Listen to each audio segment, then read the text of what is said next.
Greetings, I am Aurora. I am known as Rising Phoenix Aurora, as well as a spiritual revolutionist. I am a channel, a oracle, a spiritual revolutionist, where I have written the author to Galactic Soul History of the Universe and Multiverse, which you can check out under Amazon and Barnes & Noble.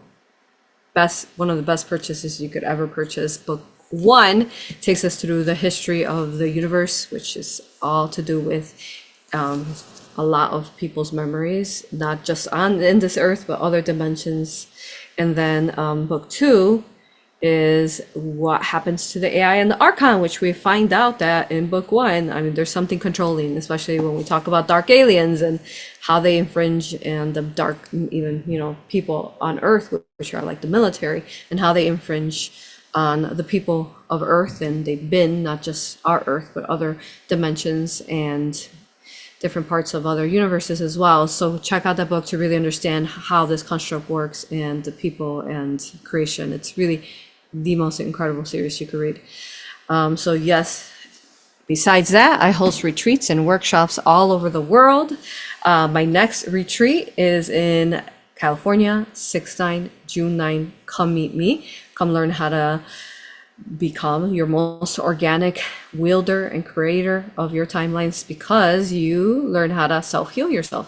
You stop paying someone else, or if, sometimes you need someone to hold the space, but you learn how to become your own holistic healer in quantum levels. Watch how to remove the period or anything that's AI quantumly. You can watch that video. We're going to add all the links that I'm going to be mentioning down below, so make sure you check out all those links. And yeah, so you learn how to quantumly look at your energy, feel your energy, and ensure that there's nothing parasitic or anything that is attached to yourself, your energy body, your brain, your consciousness. I also did a video with Laura Eisenhower, great granddaughter to Eisenhower, and I was on A.U.R.A. Quantum, and really how powerful the consciousness is. Check that out. And I have videos rolling out every Friday, so make sure you don't miss us. We're here every Friday, 1 p.m. Central Time, live under Rumble. Okay, and then, so join us in Secua, California. After that is Ireland, which is going to be during the Lionsgate Portal 8/9. Make sure you go there. It's going to be incredible. It's going to be so heart activating. The 13th key, which is the 13th stellar gateway, the 13th energy of love, the sacred law of love, is going to activate, and we are going to be in the emerald energies. So wow, we've been waiting for this, haven't we? I have been waiting for her. She's on my list. I have a list that I go through, and I ask, okay, well, who's next? What's next? Divine Mother of Creation. Who are we meant to channel next? And we've been waiting for Grandmother Anna, Yeshua's grandmother. Thank you to everyone watching. I know How many does it say that is streaming on your end? I'm seeing 28 that is viewing, and it says streaming now 150. So 2 different numbers. Streaming 150. Yeah, they're messing with the numbers. But hey, there should be 150, but even then we know they're lowering the numbers. So thank you for those of you who are watching 150 streaming now. Thank you. Go to my website find out more information about me, risingphoenixaurora.com, as I am the founder of A.U.R.A. Hypnosis, which the books are about, and a lot of my content's about, as we are quantumly, etherically, astrally looking at the energy and connecting spirituality with science. Most importantly, go to Patreon to support this video and all that I watch. Every Friday, I know I don't quite mention it, but I do have, practitioners here who are assisting me, who it'd be nice, because I do pay them, so it'd be nice if you support us in some form, because pay them every Friday. So I appreciate that. If you give some love there, go to Patreon. You can support this video and all that I do for only $4, but then otherwise you could also join the extra sensitive series there on Patreon, which is only $8, and you get all the extra sensitive series where I channel Nikola Tesla, Einstein, things that you have not heard anywhere else. And I have the data, science, the energy, the quantum, even quantum physics we talk about there. So the most incredible series there. And my next live online workshop is actually May 12th. Last day to sign up for that is May 7th. Again, it's Aura Hypnosis, Raw Reiki Entity Removal, which you go in and heal yourself. And then you also give this gift to your family, your loved ones, your friends, your family, your neighbors. So why not come learn these sacred teachings that you've heard about throughout all these years. And last day to sign up for that is May 7th. Okay. Thank you for listening to the intros. I appreciate you. You know, you watch videos here and there. And, you know, they got commercials and you know, people who sponsor them. No one sponsors me, you all. Just me. I am a sole sponsor. And that's how I keep myself sovereign. You also wonder, you know, why don't I collaborate much or do some of these events like conferences or UFO conferences or so on.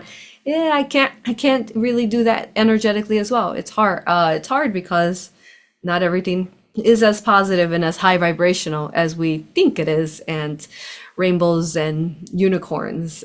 So that's why I am my full sponsor every time. All 900 videos have been fully sponsored by myself. So I appreciate you, and I love you, honor you, respect you. Thank you for being here. So let's get started. Go to aurapractitioners.com, where you can find Gina and all the beautiful practitioners all over the world who, if you're looking to assist you with a session as well and you feel it right in your heart, you can find them there under our directory. Gina, say hi, and then we're going to get started. Hi everyone, I'm Gina, and like Aurora said, I am an Aura practitioner. I've taken all of her classes and trainings. They are incredible. Whether it's Ra, Reiki, Quantum Galactic Akashic, you have the Isis Priest course, which is incredible. It builds on so many foundations of trainings and teachings, and if you take one course and you love that, then all these courses build on each other and they literally transform your life. They change you in so many ways, spiritually, emotionally, physically. The things that you can do for yourself and your family is just incredible. And it brings so much love and peace to you. And it brings it, your life just shifts. And you notice those changes around you and the people around you as well. So just gift yourself with these experiences because they're so beautiful. And to do it live, if you can get the live trainings and teachings, oh, those are so incredible because they're just magic when we're together. And, you know, if you feel a call in your heart, just go ahead and take that opportunity to check it out, and you will not regret it because it is just divine. Thank you, Gina. Beautiful. I am ecstatic about this session. Wow, this video today. Because I have been talking to grandmother Anna for a long time, and I'm sure you have as well, because she is grandmother. She really is not just grandmother to Yeshua, but also grandmother of creation, the grand infinite mother, which would be Divine Mother Sophia.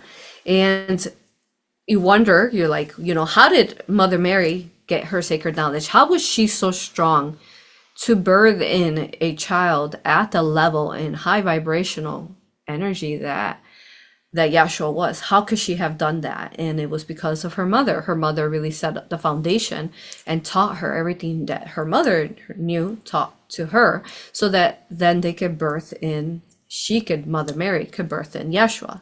So many questions, right? So grandmother Anna, where did she come from? Who is she? What are her origins? How did she know what she knew? And what happened to her? Was she alive when Yeshua was crucified? You know, there's so many questions, right? So add your questions down in chat and we'll get to them as best as possible. All of them typically.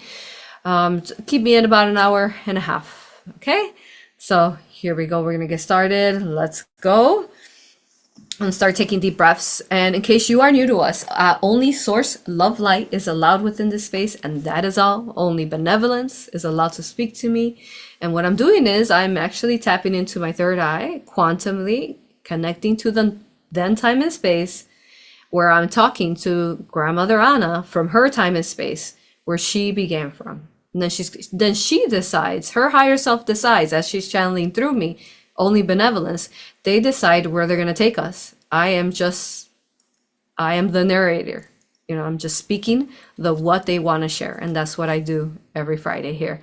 Sometimes I go into channel, which is such an honor to do that, but most of the time I'm just speaking telepathically of what the divine and the benevolence is telling me to share. And for those of you who have been watching me, you know that it's incredible, incredible work. So thank you. Make sure you hit like and subscribe. All right. So let's get going. Let's hear her. Ooh, it's gonna be big.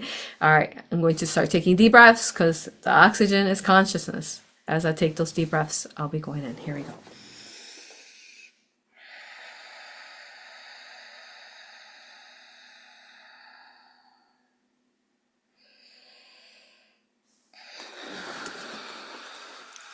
I think I need a crystal here.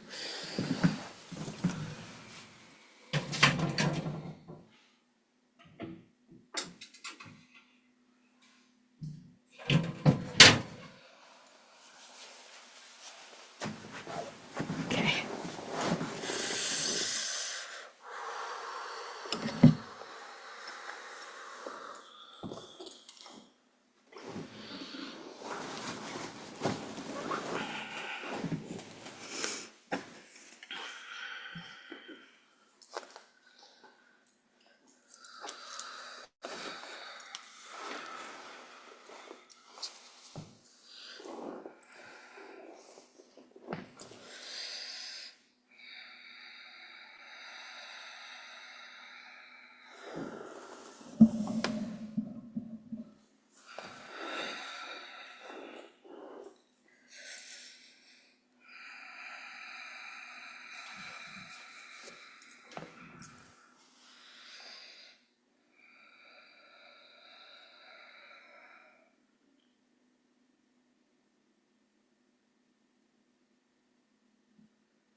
Greetings. I am Grandmother Anna. I am Grandmother Anna. I am Grandmother Anna, which is how you pronounce my name. Anna. Thank you. Thank you. Thank you. You currently are in a time and space speaking to me from the consciousness that I was and am even, because on Earth there is no time, because in the third dimension there is a time construct, but in my time space where you are beginning to speak to me from, I am parallel to you because I am in the fifth dimension. I am an elder. And if you have guessed it, you have guessed it correctly. I believe AuroRa might have mentioned from time to time. But I am here in Atlantis right now. I am an elder. I am Divine Mother Sophia. I am the grandmother of creation. I am within Atlantis currently right now. What's happening on Earth is that there is, as we could further explain, the Mayan Atlantean series that you have been watching. So I am a continuance of that. And there were elders. I was the elder of Atlantis, though we were all equals and are all equals. And as I was here, I was also, my daughter, the daughter of the flame, was also incarnated. And we decided to bifurcate into two different locations. I, as Divine Mother Sophia, I decided to stay behind the side of the earth with the two world old maps you see. And I decided to come over to the western side, but it's hard because it's all, would that be the western or the eastern? We have no idea. Gina, is that western side or England side? England would be Eastern and Western would be the Americas. Thank you. So I decided to go to the eastern side and then the western side. We don't know which is which because, as you know, the earth is all directions in a circle that has no directions. A circle does not have east, west, so on. There's only the center, which is the North Pole.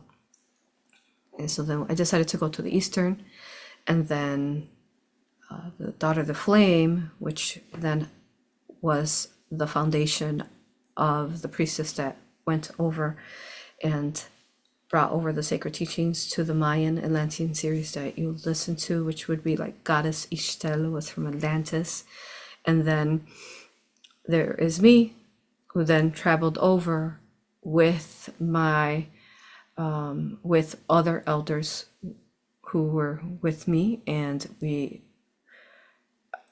orbited over to the areas of Qumran, the Essenes. So I am officially the founder. I am the founder of, as you call it nowadays, I am the founder of Qumran and the Essenes. That was me. Angel bumps. Now, back it up to Atlantis is that we have the vision. We understand that there's a future timelines as the earth is becoming into timelines. Before the fall of Atlantis, there wasn't timelines, there weren't timelines, there were just the now time space.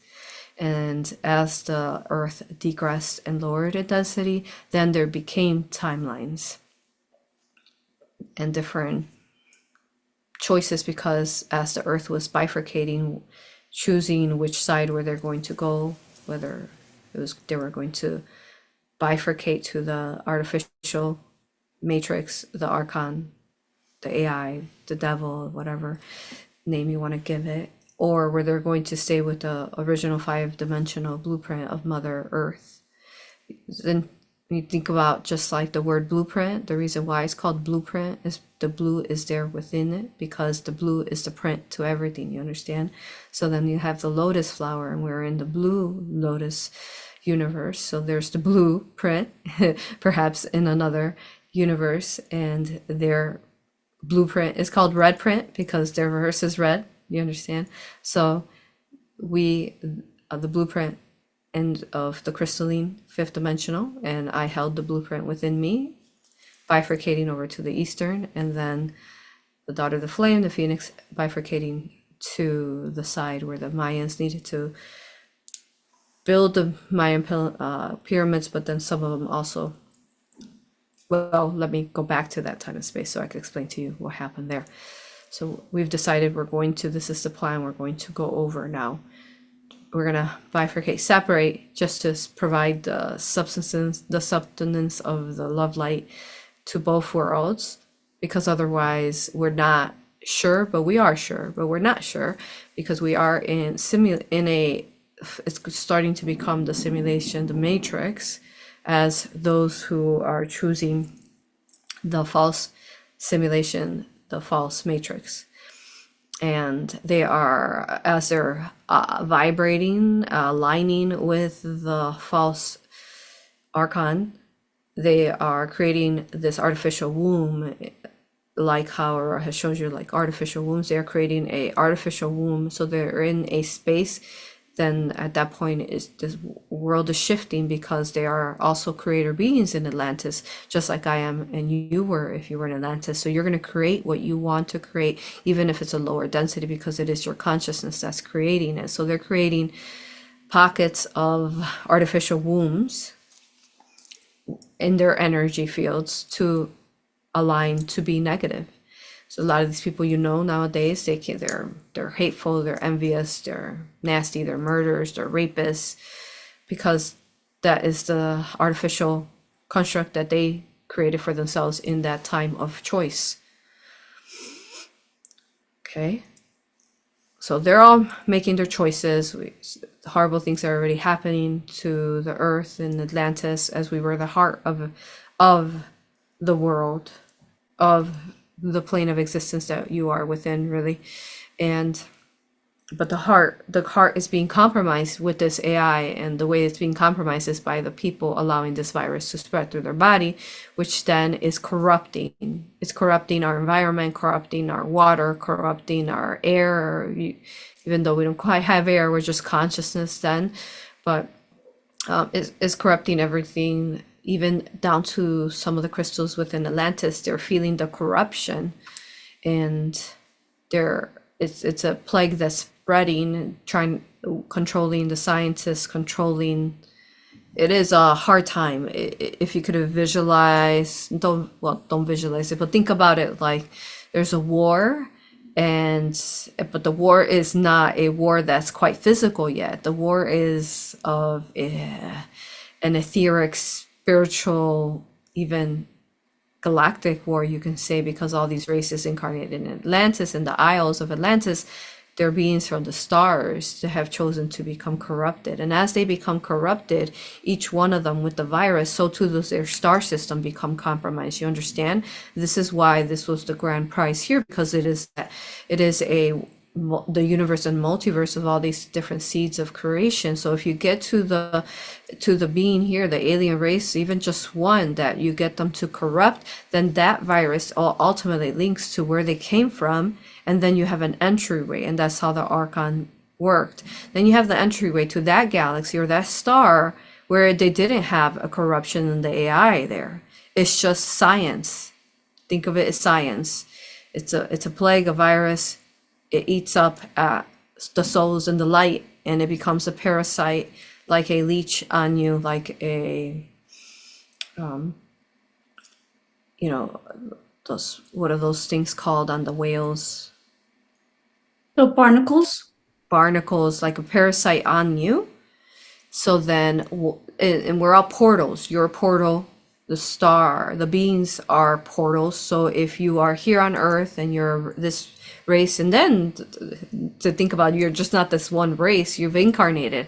By the time we're incarnated on Earth and we're coming in and into this crystalline God crystal, you really are within a God crystal, a crystalline formation. Your download is the best word, but it's not a computer. You activate, incarnate into this God crystal plane of existence. As you come in, you are always going to be connected, you understand, interlinked to all the other versions of you and the universes, even because the multiverse then too is here. So then we have, because the reason why the multiverse is here is because you're multiversal, correct? You are. There's not just one you. There's just not even possible. Quantumly, it's not possible for any quantum physics. It's not possible for there to just be a version of you. There has to be a multi-version of you, but then it goes into a multiverse. So the minute you incarnate to Earth, you are bringing the multiverse of you. You understand? And this is how everything becomes multiversal in this Earth, because you are bringing the multiversal energies, and that's including plants, animals, trees. Okay, water.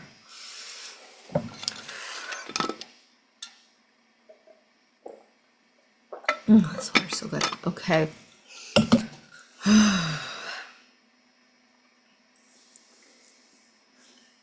Understand the construct?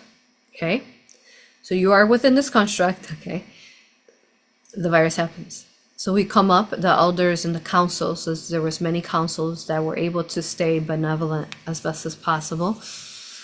But then, even then, among the benevolent councils and the groups and the spiritual groups, you could even see it like in your reality and existence. You got spiritual groups that you join like that. And there just about every spiritual group would be plagued with someone dark within it, spying. So it's like that, you're not sure who's going to turn. It's a unwariness. It's the first time we're really kind of feeling fear. We don't know fear before this.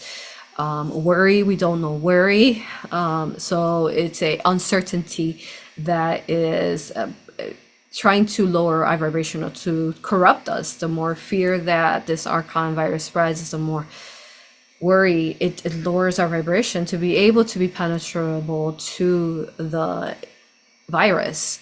So not only do we have to ensure that we don't go into fear and that we alchemize that energy quickly in this time where it's happening, we have to also hold a high vibration of love light, where we are going to hold the space no matter what. We're going to hold the space no matter what. We're going to hold the space of love light for ourselves.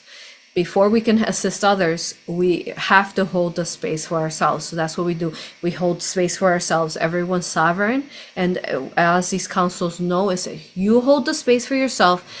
I cannot change what you decide and what choices you make. I cannot. Only you can control your destiny. So I am going to make sure that I hold the space for myself so that I am the highest vibration and the clearest vessel, and ensure that there's no infringement or compromise in me. And if I do that, that helps you out to hold the space for you, because everyone's interlinked energetically. What my energy affects you, your energy affects me. That's just the way it works. It sound and frequency, right? So we're going through that. And the way that I can paint a picture that I look like, I have an emerald dress on. I often wear emerald. I like this energy. And now I am fifth dimensional in this time space. So, but we'll call it dress. And beautiful. I have blonde hair, green eyes that represent the emerald hearts and the emerald energies of your heart. Then I'm very tall. I can though, because we are in the fifth dimension, I can lower my stature from shorter. But in this now time, I am the tallest person in Atlantis because I am grandmother. I do have blondish white hair in this time where I'm preparing my vessel to vibrate lower, because I'm preparing myself to go over to the lower density, outside of the lower density, but not just because we were highest vibration, because we were the heart of Atlantis, heart of Lemuria. We were Lemuria. When the fall happened, Atlantis became its own embodiment, its own entity, because it separated itself from Lemuria. But all your lands are Lemuria, and they've always been here. And they're always going to be Lemuria, just with something artificial over it. You need to decrust that artificial on it. And so let's see. Going over here, clearing dark energy.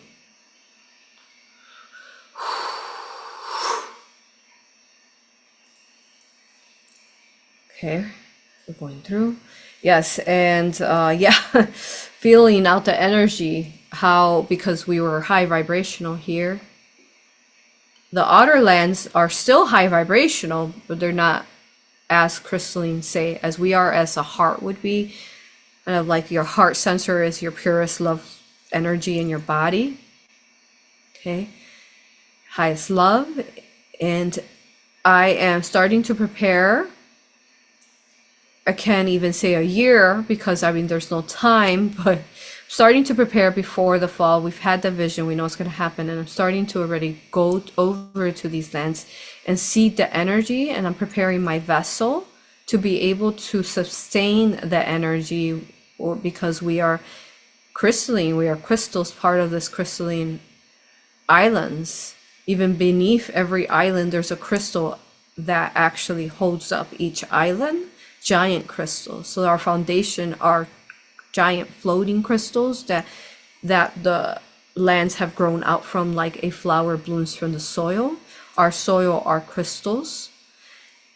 So then if I'm going to go to a area where there are still crystals underneath, right? The foundation of earth, but it's not, it's different. It's hard to explain. But yes, so then I'm preparing my vessel, attuning my vessel to be able to go there. And then I need to come back, and I have a team. I have my sister. I have a sister with me as well, and another elder. And we are going together as a group. There's a total of about 4, ends up being about 6 of us. And we are once more preparing our vessel, also preparing the land. We're seeding crystals and crystalline energy to the land. We are also alchemizing, because we are alchemists. I am the grandmother of alchemists, and we are alchemizing the salt beneath the lands of Qumran, so that they could provide the, how we had crystals over here, they could be the crystals instead there. So we are alchemizing and growing them and birthing them so that when we do move over, that the Archon that is going to unfortunately spread, as we know, to the rest of the world that allows to be compromised, it's going to spread to them. So we need to provide a force field that's going to protect us so that we can last long enough to bring in the Messiah, Yeshua, because we know that. We know that the daughter of the flame is going to be incarnated, the phoenix, and she's going to birth in Yeshua. So she's not born yet in this now time and space. In the future, she's not born yet because I'm still carrying her in my womb. As you know, she's an egg yet not to be conceived. So I am preparing the lands for both the birthing of my daughter, Mother Mary, as you know her, and then Yeshua. Because it is written in the stars that he will come, and that is what gives us hope in Atlantis. It gives us hope because in Atlantis, we know that the fall is going to happen. And we know, though, that the Messiah is going to come. Yeshua is going to come. And he's going to catalyze the whole entire earth into make a choice. Are you love or are you not? Are you artificial? Are you real? Are you truly in it for service to others, or are you in it for service to gain and selfish reasons? He's going to be oscillating that energy the minute he is born. Now, we don't quite know exactly, because in the future, when he comes in, there's more of a construct of time. But in our time and space, we don't have time. We just know it's like a distant memory, like a dream, a vision that you know that's going to come to be, but you don't know all the details until you are there in that now time space. Do you know how it's happening or what's going on? Okay, so but I do have dreams. I have visions. I have not dreams quite yet in the fifth dimension in this time and space where you're speaking to me in Atlantis. In the future, I do start more like dreams, but more like they're meditative states. Not really dreams because I don't even sleep once I move over to Qumran. But I'm back and forth, bridging back and forth right now. Both timelines of Atlantis and me at Qumran. Right, I can see that he is going to come, and I do accomplish it. I don't know how I accomplish it from Atlantis, but I know that it's going to be accomplished, that I am going to birth in Mother Mary, and that she is going to birth in him, because that is my main mission. And I have a mission that I will not fail. That's just how I am. That's how I divinely work. I am the grandmother of creation. Therefore, every single star and every planet that you see within creation was created from my love and me. But in the time and space you're speaking to me, you're speaking to the warrior side of me. You understand? This is the warrior in me. In the past, you've heard me speak of love. You know, channeled through AuroRa, Divine Mother Sophia. But this is the warrior side of me. That is the light that will not allow any artificial to plague the creation of the Garden of Eden that we are, and that will be continuing to spread later. So then the time comes, the earth begins to shake, and it is a telepathic connection between all of the Atlantean beings that are benevolent.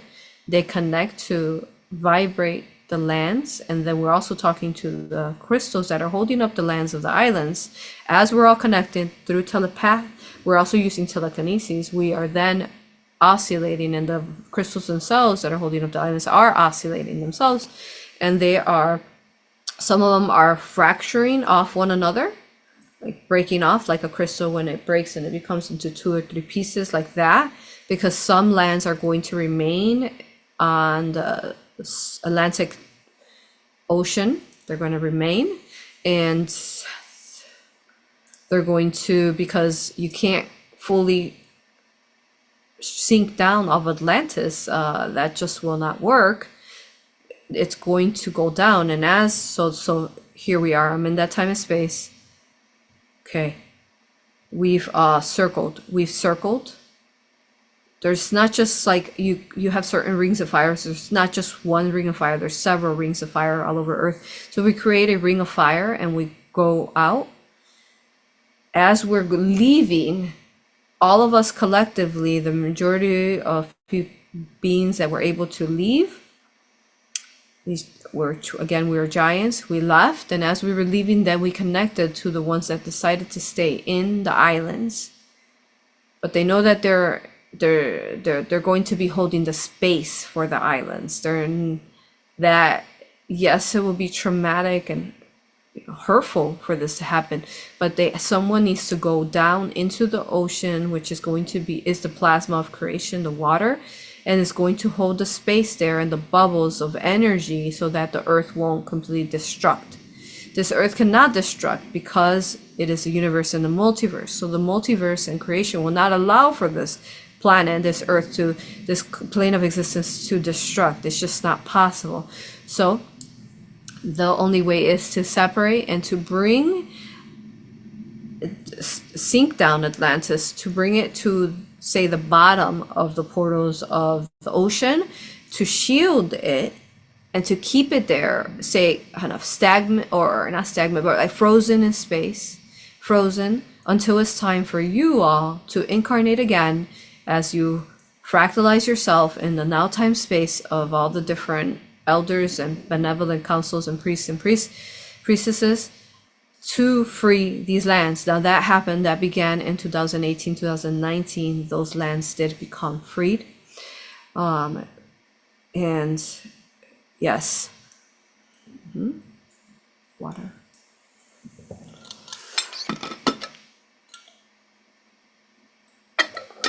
So as we are spreading and going to our locations that we agreed upon, we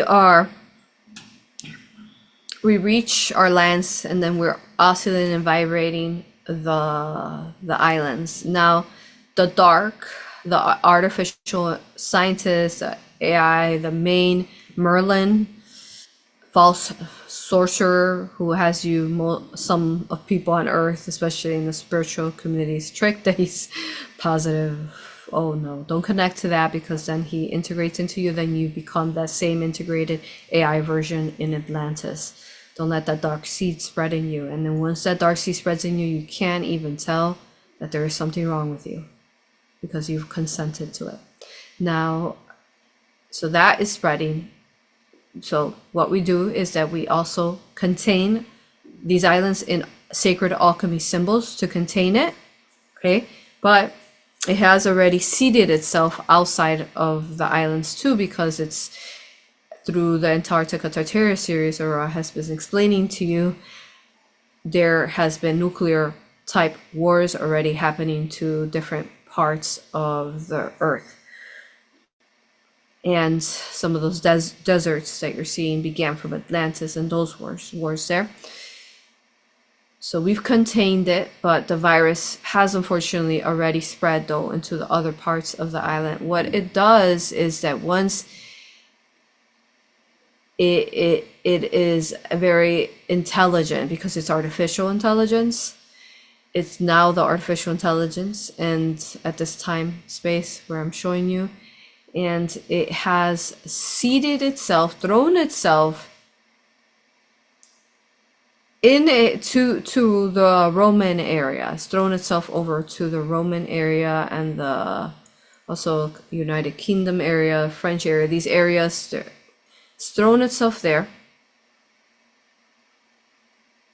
Yeah, we can't share all of it, but what we can tell you is that it's a piece here that has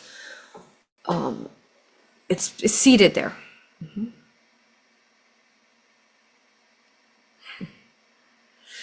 Okay. I love you too, who messaged me. Thank you for watching.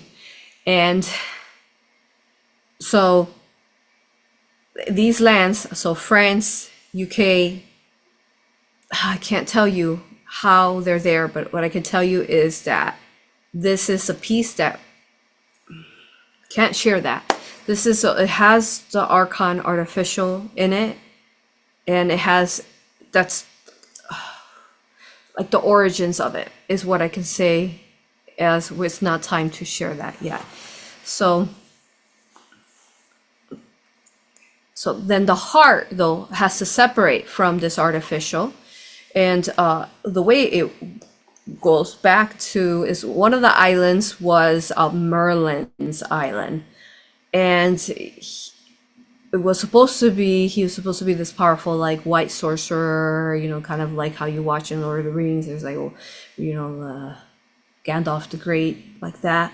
And what happened though is that he became corrupted, just like the Archon below the seven goddesses channeling. They talk to you about him. So he became corrupted, and he allowed this Archon artificial entity come into him, and that's how it spread. He allowed it into him because he wanted more power, whatever. So then what happens though is that no one can tell. It's like the part where you're watching the movie where Anakin is turning to the dark side, but you could tell, but you can't tell, right? Because it's this kind of thing is non-existent. So you're like Yoda in Star Wars. He's like, there's something happening. We can't find the Sith Lord, but we have a suspicion. Is it the Chancellor or is it not? Does he have a connection to the Sith Lord? You know, they don't realize that all this time he's been hiding as this powerful Chancellor, planning his republic or whatever is going on there. This is an understanding to what you could understand here, to what is happening here. So then, but we do realize it eventually that it is him. He has this dark apprentice, a female, that also, like, so then they have people coming to their school, and then these people are becoming corrupted, and they become promoters to their school, but they have the virus in them, and then they spread it, and they're like, oh, we can do this over here, and this and this and this and this, and you know, all this, and you don't have to follow the sacred laws of the universe. No, you don't have to you know, abide someone's free will. You're powerful. It's like but they say it in a corrupted way, like where it sounds good, similar what's happening in your now time space. Like Aurora spoke about the med beds, and everyone's so upset. Like, it's to, if you think about it, it's like common sense. You put yourself in a pod, matrix pod, med bed, and you're gonna place yourself inside of there. You're gonna surround yourself in technology, which you are in a third dimension, so it's gonna be technology. And what's going to happen to you in that pod? You're going to enter further into a simulation in a matrix. You want to give your power away to this pod. So that's like that, like trickery, like that. Like, oh, you hear from all these people that are promoting these med beds, they are compromised by the artificial. Definitely in the next part of the agenda. So you don't want to be giving your power away to something that's outside of you. You have to quantumly, heart-based, consciously heal yourself. You understand? So then you can't do that. And that is like an understanding for you to understand that Atlantis is repeating itself over and over in your now-time space to help you make a choice. Are you going to go with that dark school that was the origins and the dark seed that compromised the rest of these priestesses and priests? But it was their choice, right? It's their sovereign choice. Ego. And yeah, but it's a dark venom that it's hard. It's like it like controls them. So in a form, some of them even think that they're doing the right thing or they're so righteous, but it's like the Catholic Church or all like, and AuroRa is going to be channeling the Cathars in the future, which we are really excited about. So they think that they're so righteous that they could, you know, kill and drown and burn people to the stake. Well, guess what? If you're going to burn us to the stake, we're probably not going to burn too much. And we're probably going to keep reviving. Just like you heard of Joan of Arc. They burned her several times and she kept reviving. I mean, the flame is source. I mean, if anything, you're going to rebirth us like the phoenix. This is the mother or the mother bear in me that has watched my children become harmed over and over and over. But then I also understand that you need to learn your lessons, and I need to let you fly away with your little wings like a bird, and let you learn your lessons. But it's hard to have watched you, and I have been here this whole time holding the space for you, and I am sitting in the ocean. My heart is there in the ocean, in your now time. Now I am everywhere. Because I'm piecing the pieces together for you. So I can't stay in one location. I can't stay just in Atlantis and not the future. I need to keep bridging them back and forth. Bridges. Okay.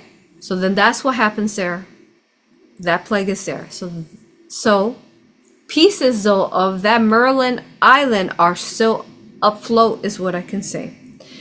And the majority of Atlantis, because it was huge, like AuroRa has showed you in the Urbano Monte map, the whole Atlantic Ocean, and when you connect the lands in the circular motion, there's a whole chunk missing there, and it's the only part of the Earth that is missing that there on the map. Okay. And then there's also some over in the California side, Lumeria, because there were lands there too, and some of those lands sunk with Atlantis. That's another session to look upon, but we'll stick with Atlantis here. So, okay. All right, we set it up. We know that this is happening. Okay, right. We separate, and what happens is that these dark people, the reason why they can't see the love light you're seeing, the magic that you're seeing, is because they're vibrating, oscillating to an artificial matrix womb space, while you're vibrating up here. So they can't see what you're doing. They can't even, you're planning your days ahead. Depends on how much you're working with the sacred alchemy that I've given to you. But you could be planning your days, not just the night before. You should be planning your days even months or weeks out from your now time. Like this day that you're living should be planned out energetically, quantumly, even before you are living it. Months out if you are becoming masterful as we teach. Okay, so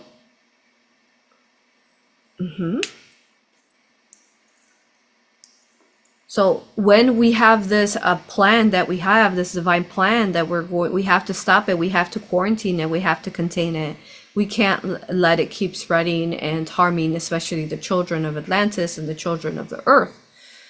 So it doesn't know that we're planning this, because we keep it only to those who have made it through as best as possible through the virus. And so then we also don't plan out even what day. We just know that the stars are going to align when it happens, and that the Mother Earth is going to tell us when. So all we do is we hold the space. It's like when a baby's never to be told when they're going to be born. We just hold the space for the baby for when they choose to be born. So it's like that.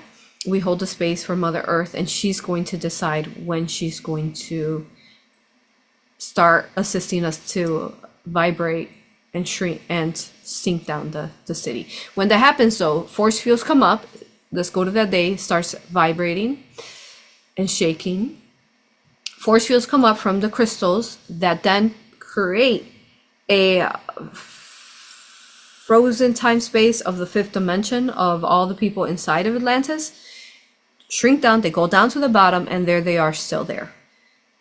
And again, 2018-19, the soul started being released. People started remembering a lot of Atlantis, healing themselves. Okay. But in that time frame, as that's happening, I and 6 of us now are going over, we're floating over to Qumra. And as we're floating, I am the heart of earth, because I am also too the emerald heart, and the daughter of the flame is more like the a multiversal red ruby. And so her red ruby moves over there to my Atlantis, and then my emerald heart, which I have carrying here, but then it's also at the bottom of the Atlantic Ocean. So we move over here, and I am the founder of A.U.R.A. You understand? So here I am. We start seeding. We also start with everything that we prepared. We are shielded, and so we have Atlantean technology with us. We, within our Merkabahs that we're floating over together, we have items with us that in crystals, giant crystals that do come with us as well. They float with us because crystals are not like a ton of crystal. You buy a ton of crystal now, you know, it's as heavy, right? No, in this time space, there's no mass like that, density like that. So we can, you know, carry telepathically giant crystals with us, which were part of the Emerald City. And then we bring them with us, sink them down into the sand, which we needed the sands here because the sand, and when you see sand, that means it's a in-between space where the earth is going to birth out energies. Now, some of them are destruction, like we've talked about in the World War Erased, part 1, part 2. Okay. But in this space, this is a oscillating energy that has submerged from the inside of Earth, and where we created the sand. And then here are the salt mounds. The salt, what does salt represent? Why is there salt, so much salt in the Dead Sea, as Aurora has shown you? Why is the ocean salty? The reason why the ocean is salty is because technically it's plasmic. When you look at the water in the past, just as much as there was population in a fifth dimension, population on the Earth's lands right now, you see all these humans, right, and animals, there was that many, maybe even more actually, beings in the water. While you look at the Tartarian clues left behind for you, and you see like all these different humanoid beings with mermaid tails, it's because the water had sea life in it, not just whales and dolphins and fish. So there was, but however, in our time and space before the AI, this is before the AI and Archon, the water, you were able to teleport through the water into different like a portal, like a stellar gateway in and out into different planets and stars. But for the most, we stayed here. If we were here, we were here, but you were able to basically portal in and out through the water, just as you're seeing the star ships portaling in, which is technically the Garthian people is who that is. And the stars of, I could be talking for hours. I've been waiting a long time for this. Okay. The stars that you're seeing in the ocean that Aurora showed you the recording of, that means that the stars are now here. The energies of the stars, just like the pyramids, hold up the constellations, right? Like there are different constellations all over Earth. They align, especially like the threes everywhere, they align to the constellations above you. And there's the reason why there's many threes is because the Orion belt is actually the belt of Divine Father. But what happened is that it was targeted because it was targeted because it was Divine Father's realm, and that's where the Archon went after Divine Father.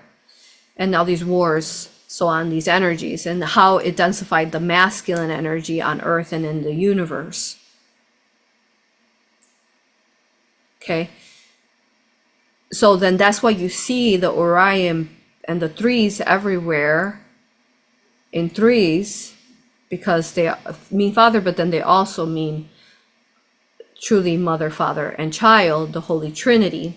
So then another reason why the Orion belt was targeted is because they also represented the Holy Trinity and birthing energies of our universe and multiverse. Okay. So then we have the threes, And then as Atlantis is shaking, so too is Egypt, for example, oscillating. That goes to Aurora remote viewing what's under the Egyptian lands of Egypt, because these lands then rose up like a tree grows out of the land and then is sunk down when Cleopatra moved over to Grand Canyon. Am I making sense? Hopefully. Yes, lots of sense. And thank you so much for bringing all of these beautiful channelings and information Aurora has taught us together, because all of the pieces are, these puzzle pieces are really coming together. So thank you so much for everything you're sharing. Thank you. I know it'd be easier for you to follow what we're speaking of if you Aurora saying the Patreon extra sensitive videos, because these put the puzzle pieces for you even more, and the courses she teaches. Okay, which I teach. I'm teaching through what I'm giving them to her as Divine Mother, and she's again the narrator and the protector of these teachings. Now, but we say that never in any kind of hierarchy, because Aurora won't have that, neither will I. Let's move on. We don't have time for that. So, let's see. Scanning through and showing you. It's like all these timelines like merged together. So we're saying, we have to say them in a specific order. We're saying them because we're doing a lot more than you realize as far as this earth is shifting right now. Ooh, feel the earth literally become dizzy. That vertigo is not, there's nothing wrong with you. The vertigo is the earth recalibrating and shaking every now and then, the energy to oscillate into a higher vibrational state. Okay, so where were we?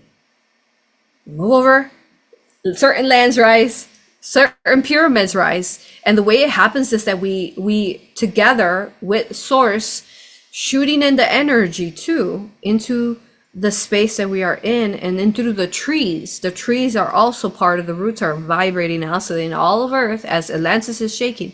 And then we're alchemizing. Think of it like you are an alchemist and you put all these minerals together, like copper, mercury, sandstone, limestone, and on and on and on, granite, right? Marble. And then you are then creating the construct. And then what's really creating it is the crystals. The crystal beds under are growing like a seed, again, grows from the soil. They're growing some of these pyramids that are massive, as you watch through movie and the pyramids under, what's under the subterranean cities under, right? Egypt. So that is happening in both sides of the world. And this is why the Daughter of the Flame and the Divine Mother Sophia, we needed to separate, because I needed to ensure that it grew out here in the eastern side, and she needed to make sure it grew out in the western side. And as the earth shook, remember, keep in mind, this is fifth dimension, so we are able to do these kind of things, especially when we have the whole multiverse holding the space and doing it with us through the star constellations and the trees. And then we begin and we separate. And then the virus is here because we are now, after that marks the marking point where we are at 4.9 decimal. Because Atlantis has sunk down and we are at a 4.9. We've gone down now officially from a fifth dimension into a fourth dimensional state. It's still high enough at a 4.9. If 4.10 would make you into a 5.0 is the way we can add that up for you. So say you're at 4.9, if you're at 4.10, that when we round it up, it's a 5, okay? So we're at a 4.9, and now we don't know quite what is gonna happen, but we do know that it's going to happen. This is a long story. So, water.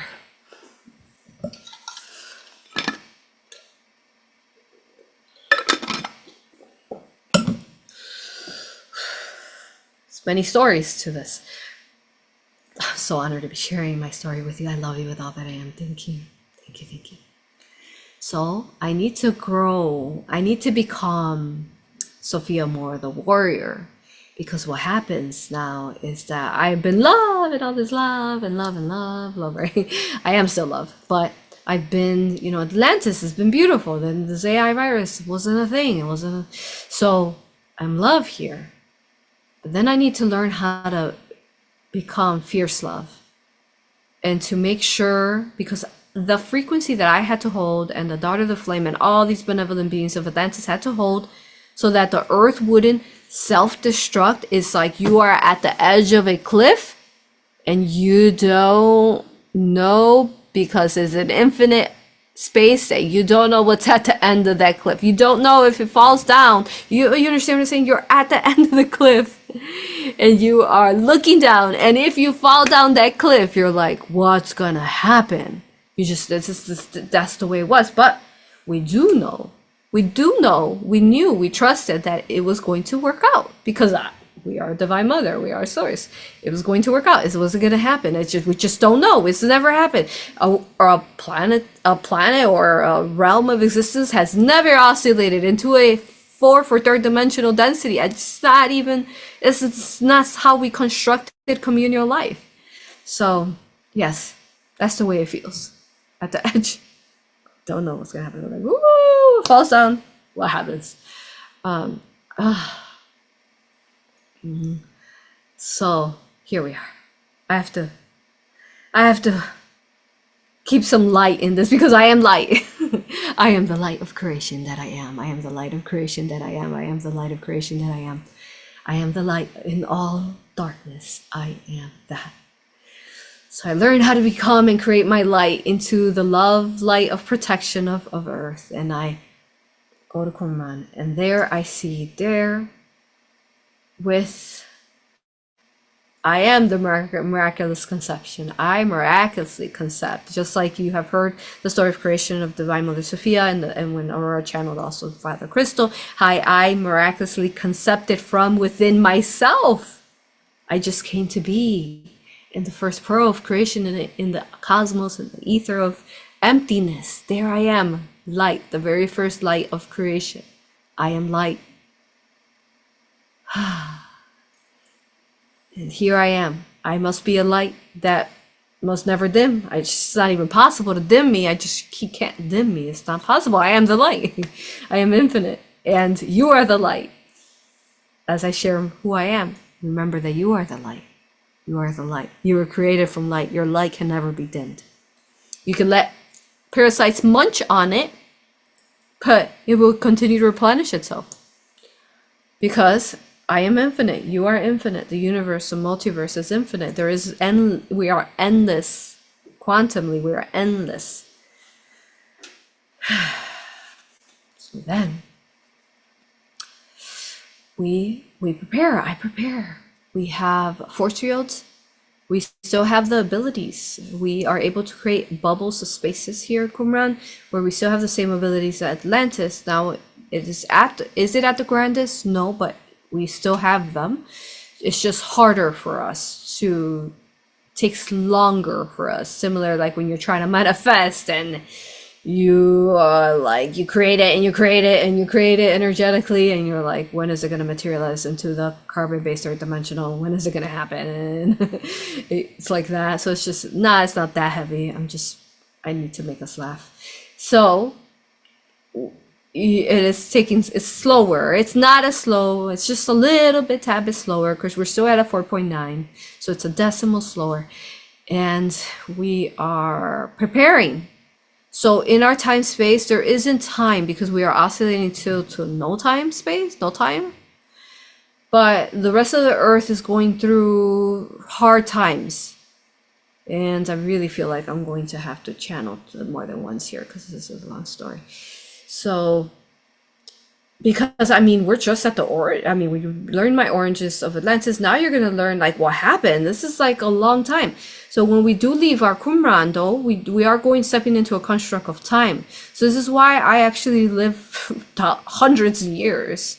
Technically in our time space, we could have even lived thousands of years because there was no time in our construct at Qumran. So we go out and incarnate well, not incarnate. We go out and recruit and we search in invisibility cloaks. And then also, I forgot to say that as I was traveling down into Qumran, I did make myself shorter. Now in this time and space, taller people are still okay. So I am about 10 feet tall in this time. So I'm not like 20, 30 feet tall as I was in Atlantis. So more like 10 feet tall because, I don't want to scare people. So then I am here and then I cloak myself. I make myself look like a common folk because we have those kind of abilities that we could do that with our invisibility cloaks and our shields. And we use the mercury beneath us to make ourselves invisible. AuroRa teaches this, how you can how mercury is invisible in a mirror. The reason why red mercury is invisible in front of a mirror, which is a physical third dimensional, and the mirror is the matrix, like a physical mirror is a matrix. Why AuroRa has taught you to shield these mirrors.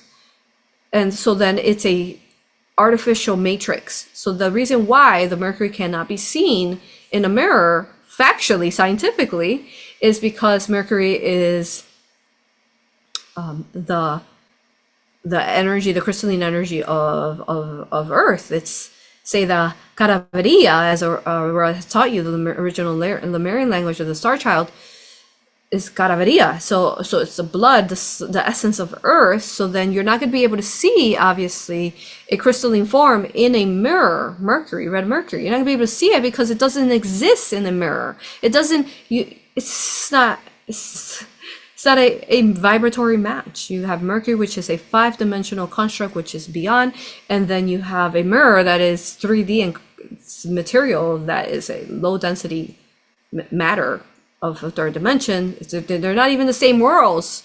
They're operating in the same world, it seems like, but they're not. And so then we use the mercury beneath us to make us invisible to harm, and invisible to the Archon, to the Merlin. Remember, it cannot see timelines. It cannot see, at this point we're seeing timelines. It cannot see them only if you allow it to spy through you. So then that's why it wants to compromise you, to use you as its spy. So otherwise it cannot see, because we are the blueprint of Earth. How could it see the blueprint if it's artificial? So like, sometimes back to when you're around people who are too dense and too archonic in nature, they can't see the magic around you. It's just because they just can't see it.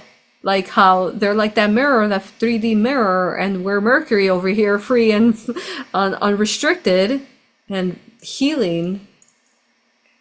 And they are not going to be able to see that. So in their world, they're seeing you as like this, like in your world, they could be seeing you as a threatening because, you could remove their entities from them or exercise their, their demons or whatever. And their demons are what scared are of you. Understand that the entities inside of them are what scared of you. And so there could be 10 rainbows in front of you, and they're not quite seeing them or sensing them, or they're just like numb to it because they're still in the artificial matrix. So yes, we are then using the mercury to make us invisible. We have all the alchemy from Atlantis. We are alchemists, and yes, we keep ourselves safe. And technically, I lived in your time space to understand 1,000 years, because then eventually I do miraculously conceive. But honestly, I could write a book about this, like all those lives and everything. Everyone I talked to, everyone that we recruited and we brought over to the Qumran, because we weren't populated. We needed to populate with the, say, regular humans of regular size like you. And in order to do that, we needed to, some of the Atlantean beings that came with us needed to marry with humans, and that's the false narrative that you hear of, like the Nephilims, and they raped the women and the females. First of all, the majority of us were females, but whatever, you know what I'm saying. Yes, you know what I'm saying. some of these things are so laughable, they're so funny, and then the fact that people actually believe them, like they're so obviously wrong. Yes. All right, that's the warrior in me. That's the Durga in me. That's like all the goddesses in me. Like, whoa, this is Durga really speaking now at this point. But yes, when I get like that, that's Durga Ma. Yes, okay. Grandmother Anna. I'm Grandmother Anna. So, but I have to really accumulate. I become all goddesses. When I go to Qumran, I merge, and I really do become that goddess Durga Ma, to accomplish the mission I'm to accomplish. And I have to be very protective over the city, because I am the force field that protects the city invisible until later, when we allow for them to find us, when after Yeshua has been crucified. And this is going to become a series for sure, because there's so much I have to tell you of how I created and became the founder and populated Qumran. Thank you so much. If you're concerned about the Earth time here, she still has about 20 minutes for the time she allotted for herself. As long as she's doing well and everybody's happy, and we're all happy with everything you're sharing. So thank you so much. Thank you. Thank you for the time update, as I'm in a time where there's no time, in a space where there's no time. So let's see. Okay, so there are 4 males with me, 6, no, there's 6 of us. There's 6 of us. 40% of the 6 are males, which would be about 2, 3. Oh, okay. Wow. Okay, so there's 6 of us. 2 are males. 4 of us are females. 2 of the males are twin flames. Oh, okay, with this, and then it's me and my sister with me. Okay, and then the 2 females have their twin flames with the males, and my sister. Okay, now my sister finds a very tall say human, and then she finds her twin flame, and they begin to have babies like you have babies now. And then the other 2 Atlantean beings also conceive, have their children, and then their children then find, remember, we're like in a pocket space where there's no time, so their children then find, say, regular sized humans that they also then populate with.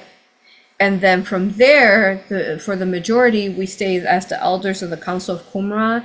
Many centuries, we continue to recruit. The city is mostly population. It's like 60% females, 40% males. And by the time we begin to really populate, and water.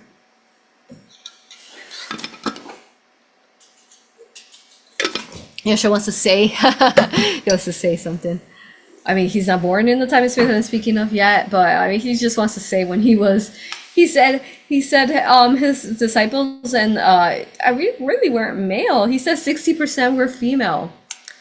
Yeah, 60% of them were female, which go into the Cathars. When AuroRa channels the Cathars, because again, you're seeing that 60-40 of females populating the real. It's not really Christianity. A lot of your web information is going to be incorrect about the Cathars, but there's a big story to share there. Excited about that.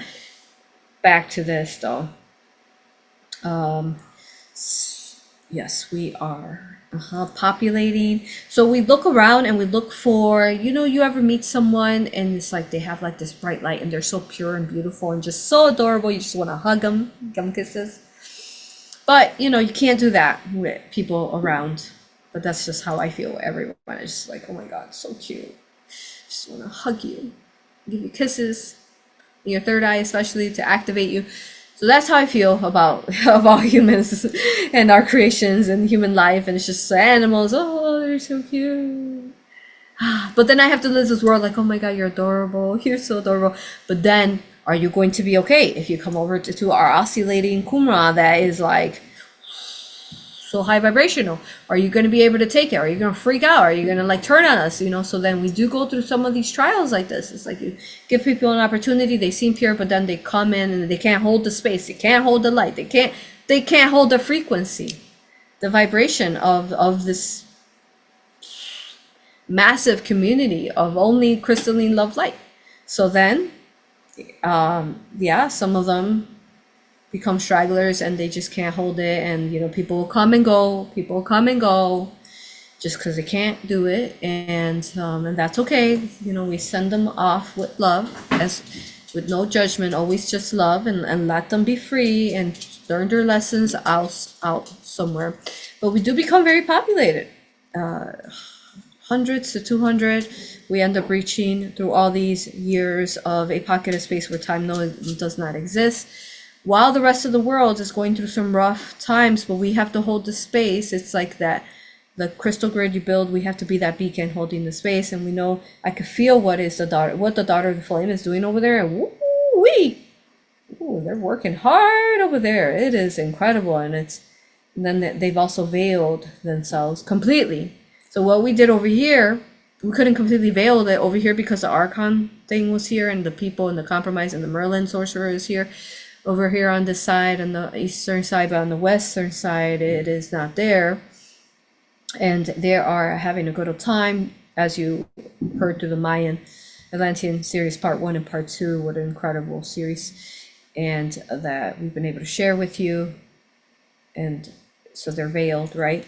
And then you find out, watch, Yeshua just walked the earth, that Yeshua was just here a couple hundred years ago, just as you remember him, like he was just your neighbor. And I didn't even realize I was this funny. I think I'm pretty funny. And it's just fun to talk through human gestures. Oh. So, yes. Thank you. We're having lots of fun, and everybody in the comments is loving your energy. And you know, they were also just saying how funny you were, and they were just enjoying your sense of humor and things like that. But that you were super strong as well. Thank you. Yes, the highest vibration is laughter, isn't it? It really is, right? It's just such a high vibration. Because what does laughter bring to you? Joy. Happiness is beautiful. It's easier to obtain than joy. Joy is an even higher vibration than happiness. So I'm just oscillating joy to you, and the only way for that is laughter. Well, not the only way, but main way. So, okay. We're on Earth. We're recruiting. So big. Eventually, in the Earth outside of our bubble where no time exists, we are reaching the 1400s, but really 400s, but it's confusing. We'll just call them 1400, not to confuse you. 1400s. And I am preparing. No. Yeah, 1400s. No, 1400s. Mid 1400s. And I'm preparing my vessel because I am going to miraculously conceive with Father Crystal energetically in the cosmos and the ether. He seeds my womb, that then seeds me in this now time space, because I'm still 5-dimensional on Earth in the Qumran, and he seeds with the twin flame energies, the twin flame mandala, as A.U.R.A has taught you, in the twin flame, manifesting your twin flame. That's how I see that mandala is actually from our time and space in Atlantis. It really does bring in the twin flame energies. And in this etheric energy, we have sacred union. On Earth, you call it sacred sex. And we seed Mother Mary. Because in this now time and space, we need to bring once more Divine Mother into me. I am her, she is me. How we always explain all mothers are one another. And I see my baby. She's so beautiful. Oh my goodness. She's so beautiful. Something that's very beautiful is that it's a whole nother level of sacred birth in your time. It's beautiful. What an honor. And I have Mother Mary. She's cultivating in my womb. She eventually bursts out from me. And she is, we're say mid 1400s, but then it's like a long time really for us though, because no time exists. But let's say 14, goodness no, what does the Bible say that she was like 13 or 15 or something? That is false. She was in her at least 40s, which is why they tell you that when you're in your 40s, you cannot conceive babies anymore. You're going to have problems because Mother Mary was in her 40s. And when you are in your 40s, actually, you're going to birth in your most powerful star-seeded children, which is also why you have a higher percentage of being able to have twins. Because in your 40s is a powerful time. Think about your 40s. You've been through so much all the other decades. You are the strongest in your 40s. So, I mean, also, what do they call it? They call it in the medical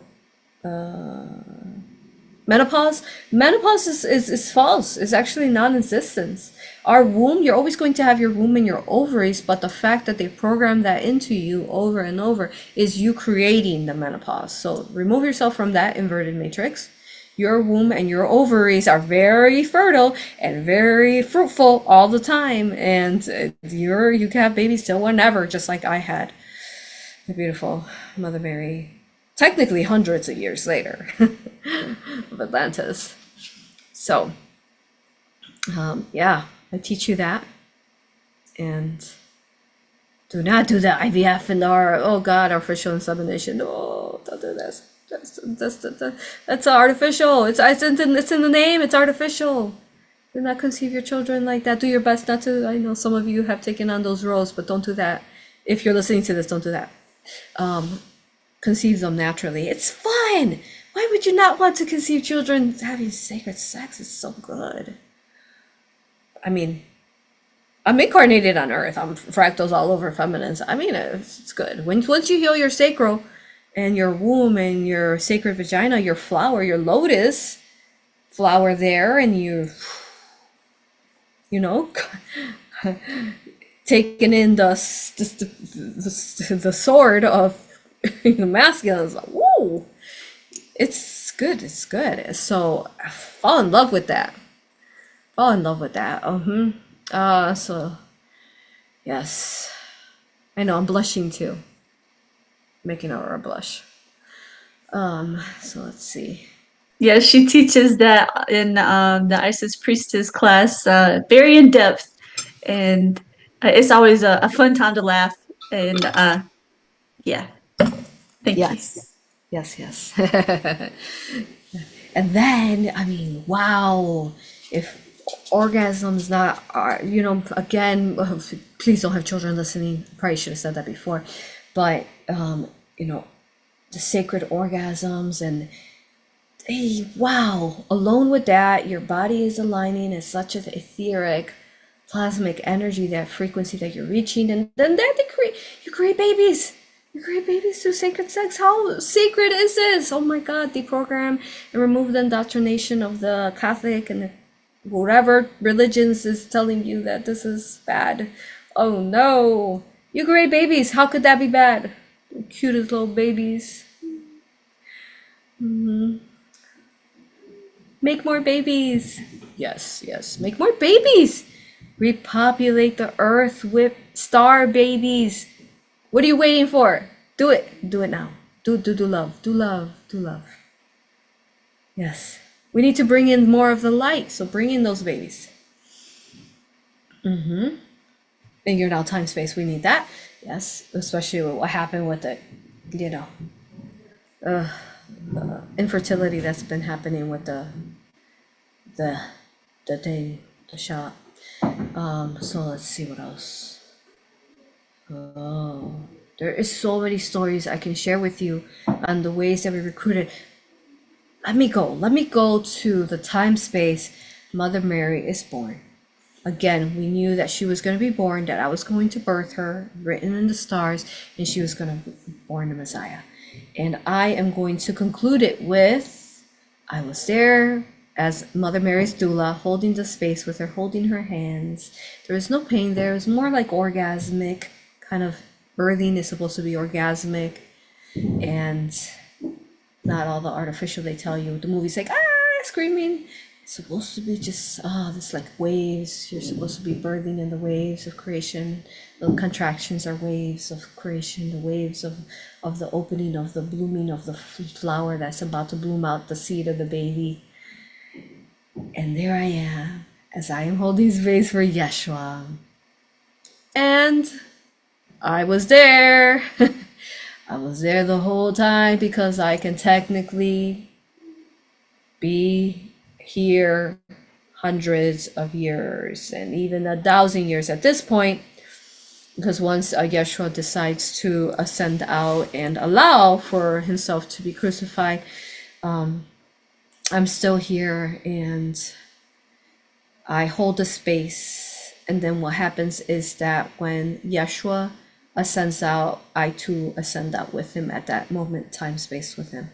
I choose to help him and I carry him in spirit form together.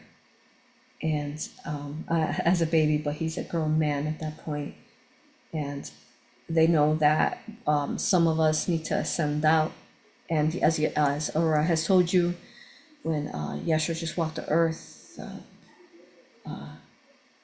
Joseph, as he was Mother Mary's twin flame, which was, say, Archangel Michael or Divine Father.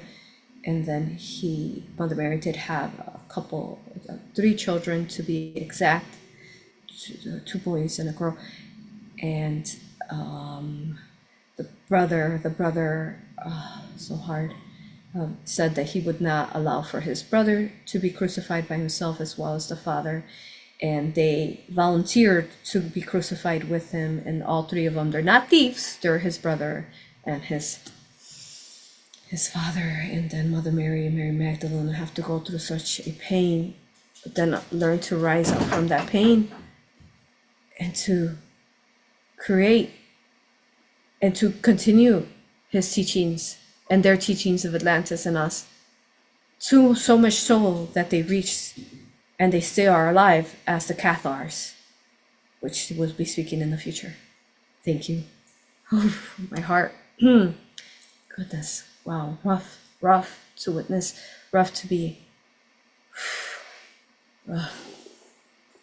You still hold the pain of his crucifixion in your heart. It's so sad. So sad to witness such a pure soul. But then we also know that his body wasn't in pain because he was lifting him in ascending out. He was ascending out. I've been over with the collective energy here in the throat of his pain, of watching this happen to him.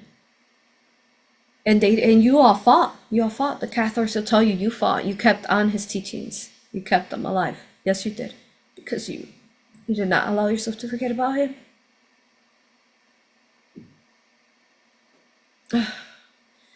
Continue with your questions, comments. Thank you so much. So many feel still his love, and we honor his love and the choices that he made to bring that to us. And thank you for bringing those pieces together, because there's so many stories and so much confusion about such sacredness.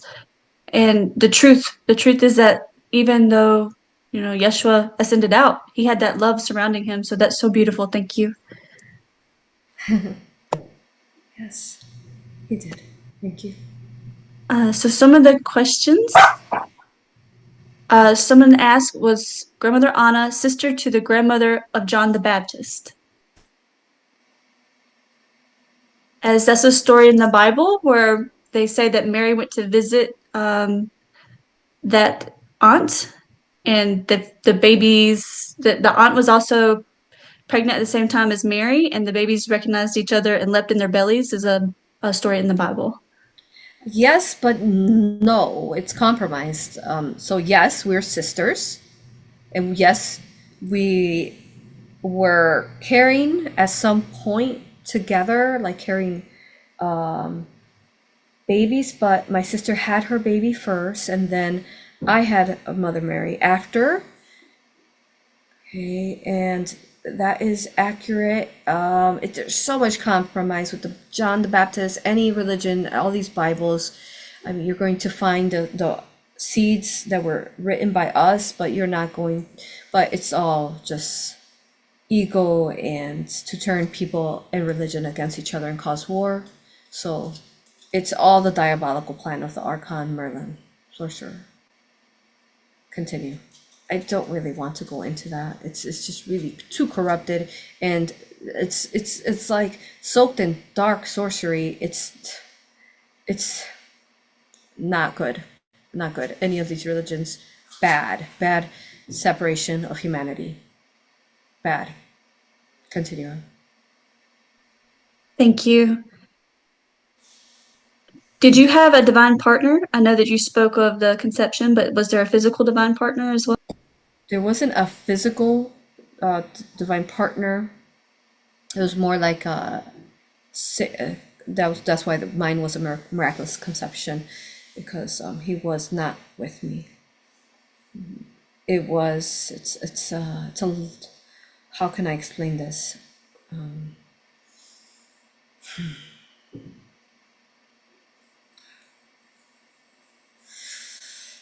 It was Crystal had to hold the space for me beyond the fifth dimensional construct. So he's the ether above, and then I was here seated as Divine Mother Sophia here, and he couldn't be united with me because someone needed to hold the space for me outside the construct I was in. And there he is, still holding the space for the collective of Earth. Yes, thank you so much for that. Here's a fun one. What was it like watching Yeshua as a boy and becoming a beautiful man and being he was? It was so much fun. It was infinitely fun. Infinitely fun. It was incredibly fun. It was fun because I could see what he's about to do. And so he was funny. He was funny too. He was so funny. But then he was like funny in a way that he had to teach you a lesson when he was even being funny. Everything to him was a lesson for you. What are you going to learn? So I could see like sometimes when he was gonna do something funny, I could see it right before he's gonna do it. And I knew he was up to something. But I knew that he was gonna teach the person a lesson as he was, testing them. He liked to test people.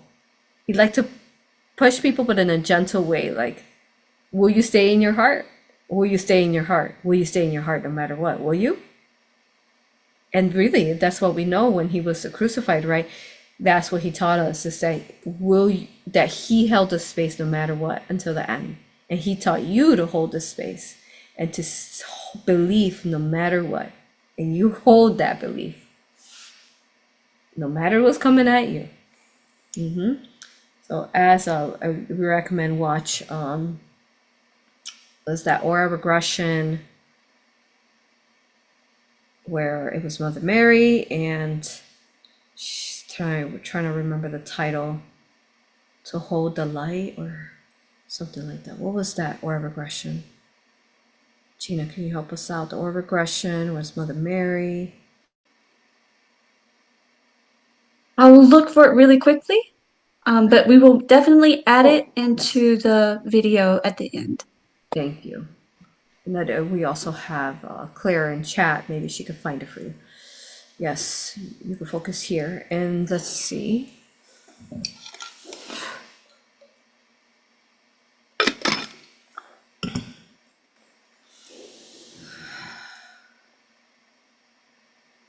Um, mhm. What was your question? It was about Yeshua, how he was growing up, what was he like? And then Oh, somebody just had a comment saying they could totally feel Yeshua was funny with gentle knowings and questions. yes. It's hard. So in his time and space, he's funny, but then what happens is that there's many Yeshuas on Earth, as he's within all of our hearts, really. But there are some incarnations of him on Earth, and they hold the world in their shoulders, and now they're so worried and like, oh my goodness, it's a role they're playing for humanity. It's hard for them, so hard for them. Sending love to all the Yeshua fractals now. Listen to love. And the Mary Magdalens, we can't forget about the Mary Magdalens because, I mean, Mary Magdalene's going to talk most definitely when the Catholics come forth. Go, yes. Sending love to Yeshua. You all have this. You have this. You've carried such a burden, such a heavy burden of the earth. And you're in a time and space. You don't have to carry that anymore. Mm-hmm.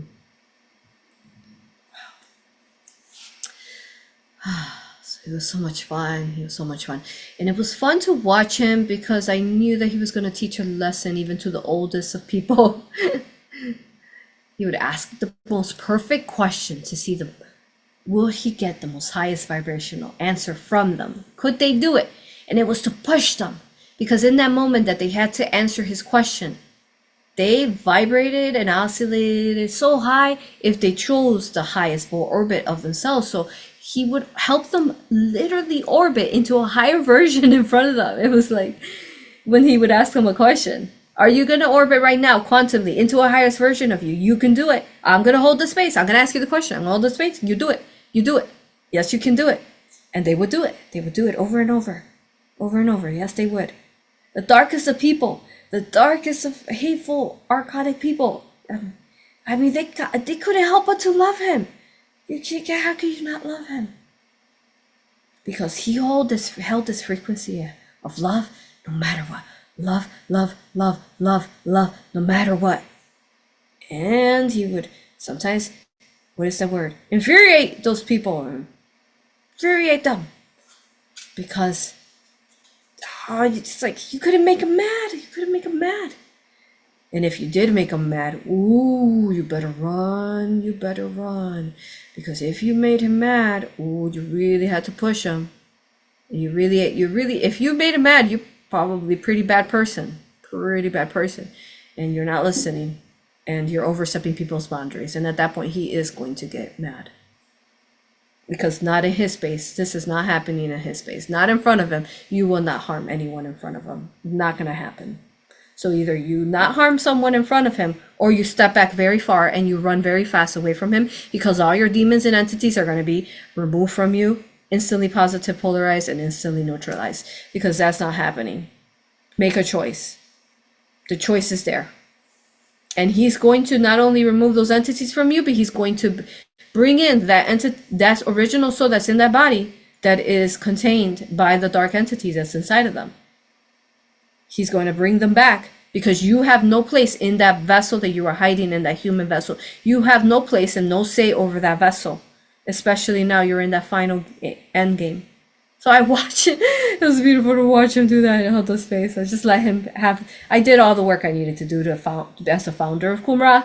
And I was like, now I'm going to let him have the ball, what is that you say, that he had ball in his court, or you're going to let him have it. And it was beautiful to watch. It was so beautiful. It was so beautiful. Oh, it's funny, but not funny. Not funny for the compromised human that would see him and run. Like stiffen up. They were like, oh, the entity in them, right? They were like so scared of Yeshua. Oh, they were scared of him. People were scared of him. They were scared of him, but it wasn't the people. It was the entity inside of them that feared him. Make a choice. Questions, comments? Yeah, thank you. It's funny, but it's serious and funny at the same time. So thank you. Um, Somebody said, thank you for clarifying the dark sorcery and that was placed in the Bible. They appreciated you answering that for them. Can you share anything else more about your sister and any of the other beings? Is there anything else you'd like to share about them that accompanied you to Qumran? Is there anything else? Yes. Ah, so beautiful.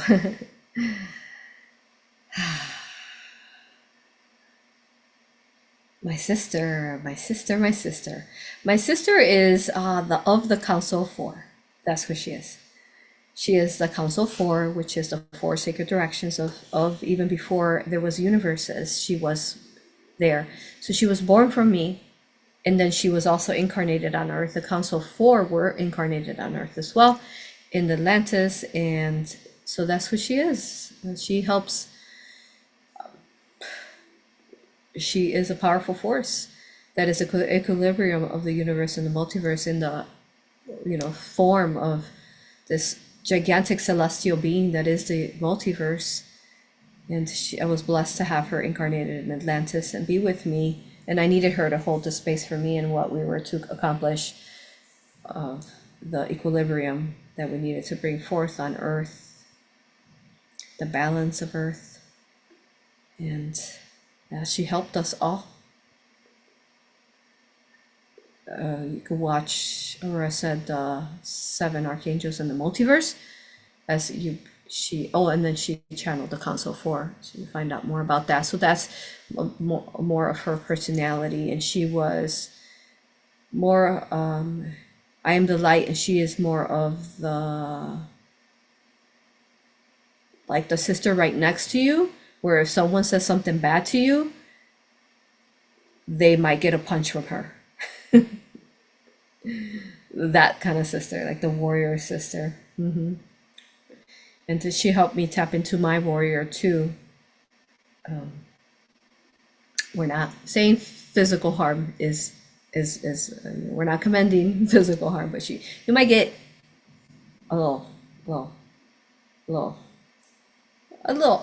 push, or you know what I'm saying. So yes, that was her talking. Yeah, so she's quite incredible. She will alchemize the darkest of the things into light, and unified we are really. So beautiful she is. This is third oldest, because we have me as source and father, Crystal and I. Then we have daughter of the flame, and then her twin flame, Archangel 4, Archangel Michael, the Prince of Light, and then we have the Council 4. So they're the third, say, born in age before the universes even were universes. So yeah, she is. Sometimes some of you guys have a sister won't keep her mouth shut if someone messes with someone.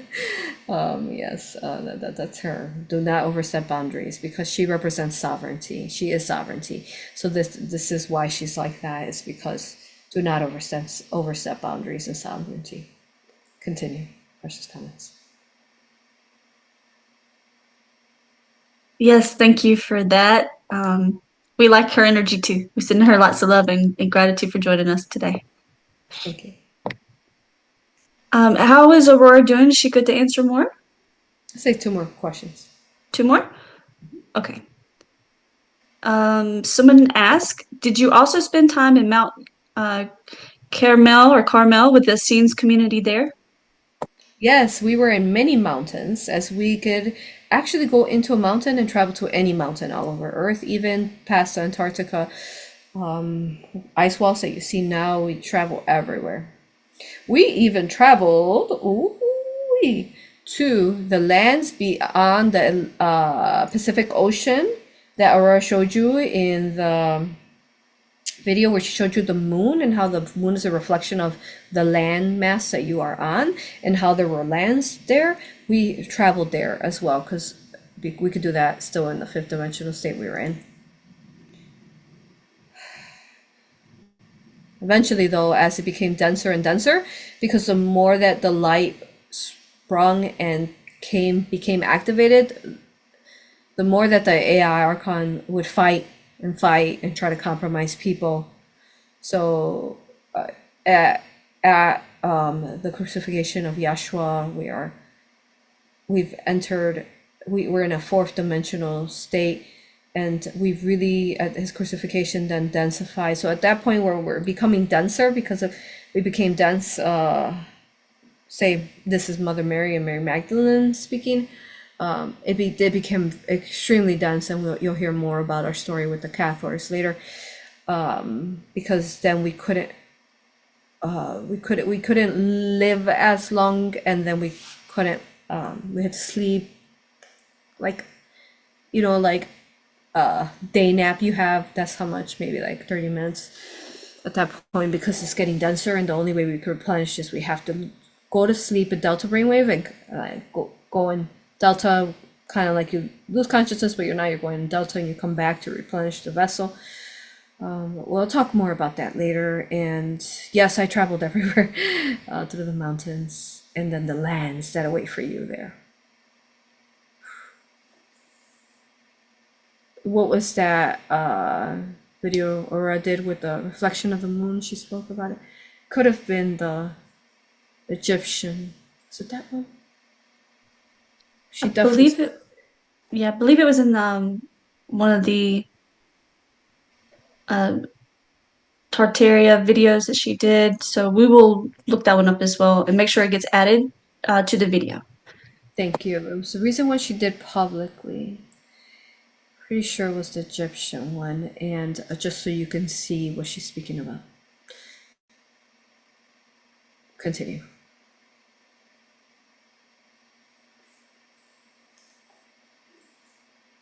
Okay, so you said one more, and can you share about the Dead Sea? How is it similar or different to the Dead Sea at this time in space?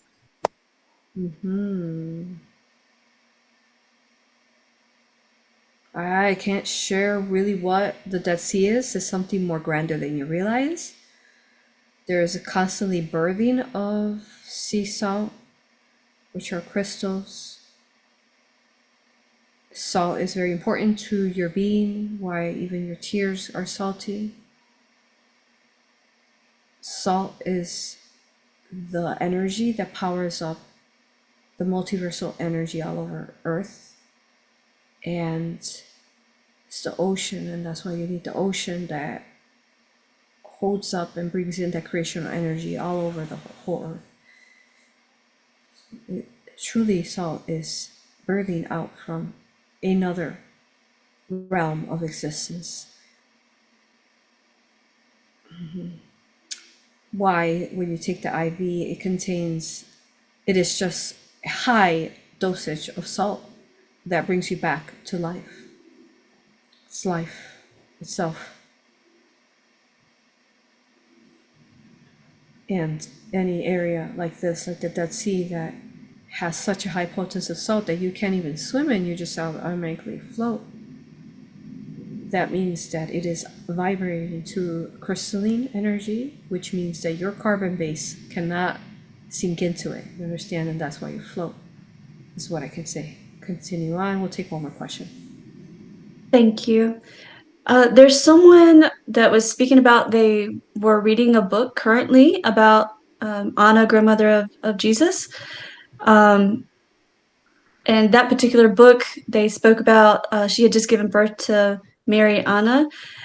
Is that particular book accurate? Is it something that can be viewed as that, or is it more inspirational? Well, Aurora hasn't read anything about this, has never read this book, so it's not something that is, say, archived within her brain. Now, this book is a good book to read, just as we always teach, be heart discerning in everything that you read. Understand that sometimes if people don't remove the entities in them, not everything will be clear. So you have to be a clear vessel to always be channeling only love light. Not everyone believes in that. So this seems to be a pretty good book, because throughout the years, Aurora has heard people mention it to her, and they seem very activated and love, and So some benevolence definitely within it that is activating people's hearts. So we thank the the author for that. Thank you.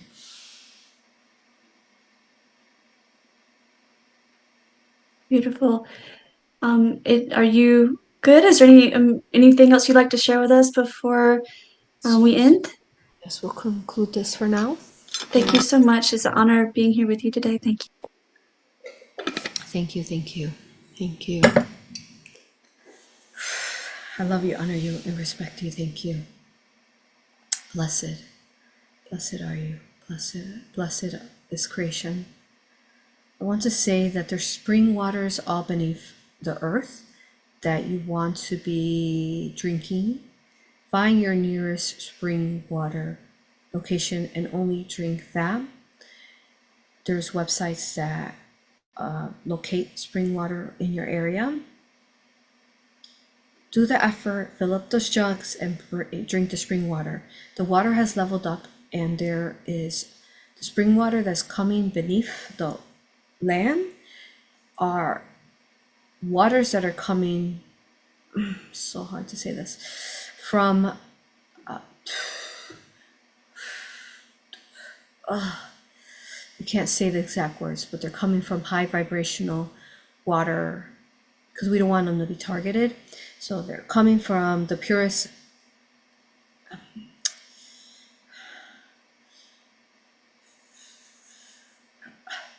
like aquafinas of the North Pole, and they are running through the earth now. Some of these spring waters in the past maybe weren't too good to drink, but now they are. So drink them and replenish your being and heal yourself. Thank you. Thank you. I love you, honor you, respect you.